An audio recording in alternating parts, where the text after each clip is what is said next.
तो भाई साहब दुकान पे आ चुके हैं। अपनी भाई साहब देखा तो काफ़ी ज़्यादा नुकसान हो गया। आज हमारा 2000 रुपये का नुकसान हुआ है।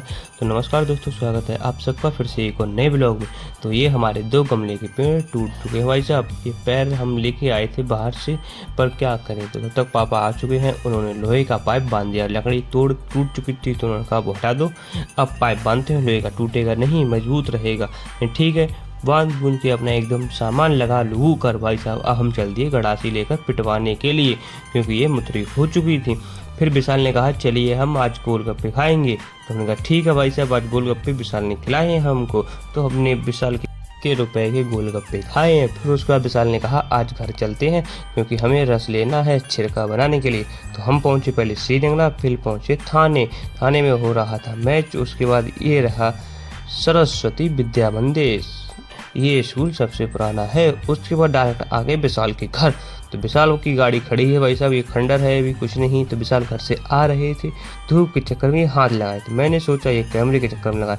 फिर मैंने इनसे बोला क्या आप थोड़े मीठे गुड़ हैं, फिर उन्हें हाथ डाल लिया। उसके बाद भाई साहब विशाल, फिर उसके बाद हमने कढ़ैया वाले महाराज का नल के पानी पिया, क्योंकि यहाँ का नल का पानी बहुत ही ठंडा है इसलिए। फिर विशाल ने कहा चलिए आज हम आपके खेत पे चलते हैं, क्योंकि मैंने बाजरा इन्हीं की दुकान से लिया था। तो उन्होंने दिखा के आते हैं बाजरा कैसे हुआ।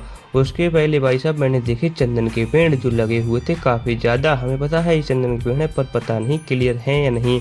पर सब लोग कहते हैं बाजरा में खेत में आ चुके हैं, बाजरा हमारा सही चल रहा है, दवा लग चुकी है, घास की तो घास सारी सूख चुकी है, अब बाजरा में भी कलर अच्छा हो गया है। उसके बाद आप मौसम देख रहे हो कैसा लग रहा है, सुंदर एकदम। आ गए हैं गोवा बीच पर, आपको खजूर के पेड़ दिख रहे होंगे, काफ़ी ज़्यादा सुंदर नज़ारा है। पर मैं रुका नहीं, विशाल को छोड़ा दुकान पे, क्योंकि अब हमें जाना है अपनी ड्यूटी के लिए।